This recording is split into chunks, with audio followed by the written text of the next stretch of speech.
On a l'impression ces derniers temps qu'il y a une succession assez rapide d'ouragans qui touchent certaines zones du monde trop tôt pour affirmer que c'est une conséquence du réchauffement climatique, mais les experts prévoient qu'ils seront beaucoup plus intenses. Philippe Antoine.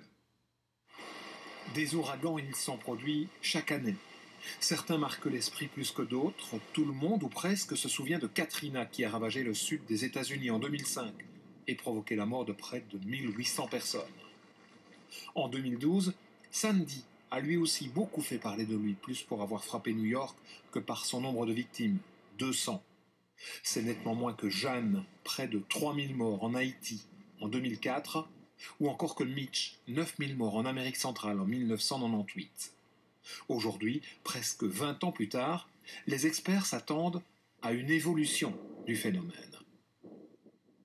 Il n'y en aura pas forcément plus, mais il va y en avoir plus, il va y avoir plus d'événements intenses, mais malgré tout, on aura toujours des fluctuations naturelles et personne ne peut prévoir aujourd'hui que l'année 2018 ou l'année 2019 sera associée à un très grand nombre d'ouragans.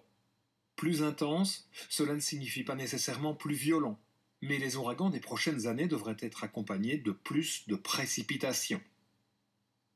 Simplement parce que plus l'air est chaud, plus il peut contenir de vapeur d'eau et donc plus on peut avoir de précipitations. Et donc ça, c'est très clairement lié au réchauffement climatique. Cette partie-là, donc la quantité de précipitation possible, la quantité de vapeur d'eau dans l'air, c'est associé au réchauffement global qui, lui, est associé et dû aux activités humaines. Dès lors, il ne suffit pas d'agir contre les changements climatiques, il faut aussi s'adapter.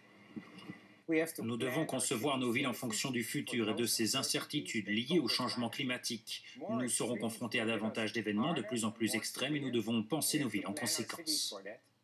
En attendant, Irma vient à peine de commencer son parcours dévastateur que voici déjà José. Ce n'est pour l'instant qu'une tempête, mais il va sans doute, dans les prochaines heures, devenir à son tour un ouragan.